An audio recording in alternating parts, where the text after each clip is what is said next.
ختامها مسك بقى يا جماعة، مش قادرة اقول لكم بسكوت الزبدة طالع عامل ازاي، تحفة تحفة. بصوا الرسمة بتاعته ما اتغيرتش، ما فرش في الصاج، ما حصلش اي حاجة، لونه حلو جدا، خفيف مقرمش، تحفة تحفة تحفة. تمام. عملنا ازاي؟ تعالوا مع بعض اقول لكم المقادير. انا عاملة ضعف المقدار لكن هقول لكم مقدار واحد بس. معايا كيلو من الا ربع من الدقيق 750 جرام، 250 جرام من السكر الباودر، ودي كوباية جوز هند اختياري. معايا 100 ملي لبن، نص كيلو او 500 جرام من الزبدة، وثلاث بيضات، وفانيليا، وبيكنج باودر. تمام. معايا نص معلقة صغيرة بيكنج باودر.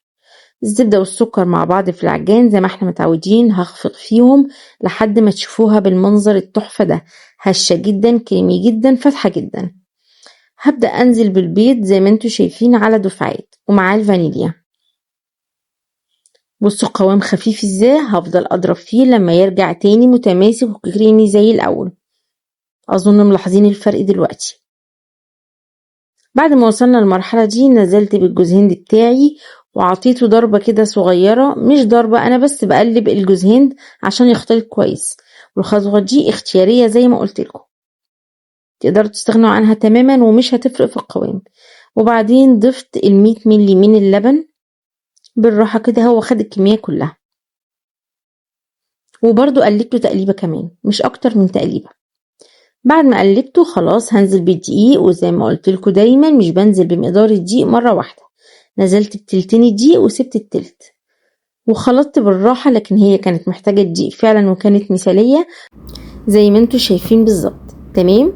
خدت بقية كمية الدقيق كلها وخلطت خلطة كمان. في المرحلة دي مش بعجن، بلف العجان بالراحة على سرعة قليلة، يدوب بخلط الدقيق بس باقي المكونات عشان ما اعملش عرق للبسكوت.